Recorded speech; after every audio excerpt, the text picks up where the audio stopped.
Perhaps because I'd lost everything, I had an idea that I wanted to create a museum, or rather an exhibition of my family.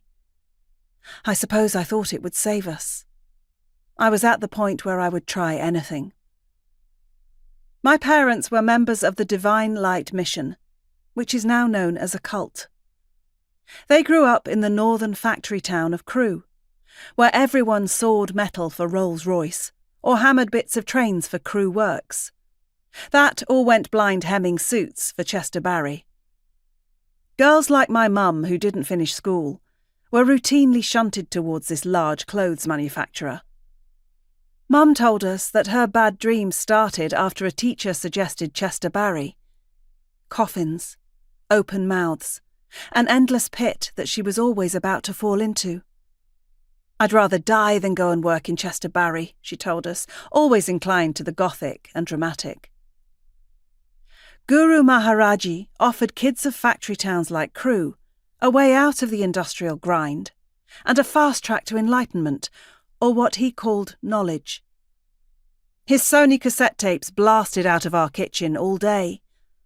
All that is material will perish, perish, perish, perish. Perfect knowledge, not the stuff of life.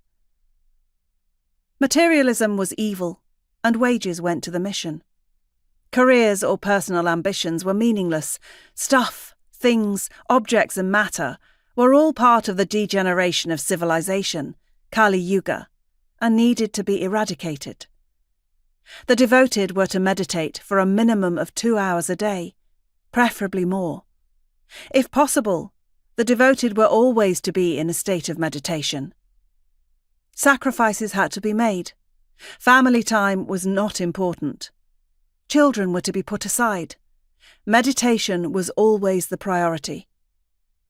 What strikes me now, as I think about my mum, shy and pregnant with me at 19, is how easy it must have been for Guruji brainwashers to scoop up my parents.